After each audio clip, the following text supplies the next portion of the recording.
Hello everyone, I'm rabi living stone. I'm a chartered accountant. నేను MVN Kashyap sir videos 2022 నుంచి follow అవుతున్నాను. నా CA final జర్నీలో నేను చాలా సెట్ బ్యాక్స్, ఫ్రస్ట్రేషన్స్ చూసినప్పుడు, నేను సార్ వీడియోస్ ఫాలో అయినప్పుడు నాకు చాలా మోటివేషన్ కలిగింది. నాకు చాలా ఎంకరేజ్మెంట్ కలిగిందనమాట ఆ వీడియోస్ చూసినప్పుడు. అలాగే ఈ ఎమోషనల్ మాస్టరీ వర్క్షాప్లో కూడా నేను చాలా విషయాలు నేర్చుకున్నాను. సో 10 ఎమోషన్స్ని ఎలా మేనేజ్ చేయాలనేసి రోజుకు ఒక ఎమోషన్ చొప్పున ప్రతిదీ చెప్పారు. ఈ 10 ఎమోషన్స్ చెప్పే ముందు కాస్త బ్యాక్గ్రౌండ్ ఇన్ఫర్మేషన్ కూడా ఇచ్చి కొన్ని బేసిక్స్, ఫండమెంటల్స్ ఎమోషన్స్ గురించి చెప్పారు. సో ఇదంతా కూడా నేను నేర్చుకున్నప్పుడు లైఫ్లో ఏ విషయాన్ని ఎంతవరకు ఆలోచించాలి, ఎవరిని ఎంతవరకు ఉంచాలి, నాతో నేను ఎలా కనెక్ట్ అవ్వాలి అనేది నేర్చుకున్నాను.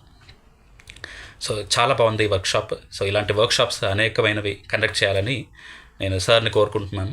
అలాగే ఇంకా రకరకాల టాపిక్స్, బయట చాలా క్రైమ్ రేట్ ఉంది. సో చాలా ఈ ఎమోషనల్ మాస్టరీ వర్క్షాప్ అటెండ్ అవ్వడం వల్ల సో మనం ఆ క్రైమ్స్కి మనం పార్టిసిపెంట్స్ కాకుండా, లేదా మనం అలాంటి భావోద్వేగపరమైన కార్యాలు చేయకుండా మనం సేఫ్ గార్డ్ అవుతాం అనిపిస్తుంది. ఇంకా ఎడిక్షన్స్తో బాధపడే వాళ్ళు చాలామంది ఉన్నారు. హ్యాబిట్స్ గురించి కూడా, ఎడిక్షన్స్ ఎలా బయటపడాలని కూడా ఇంకా ఎక్కువ చాలా టాపిక్స్ మీద మీరు ఇంకా ఎక్కువ వర్క్షాప్స్ కండక్ట్ చేయాలని నేను కోరుకుంటున్నాను. Thank you sir.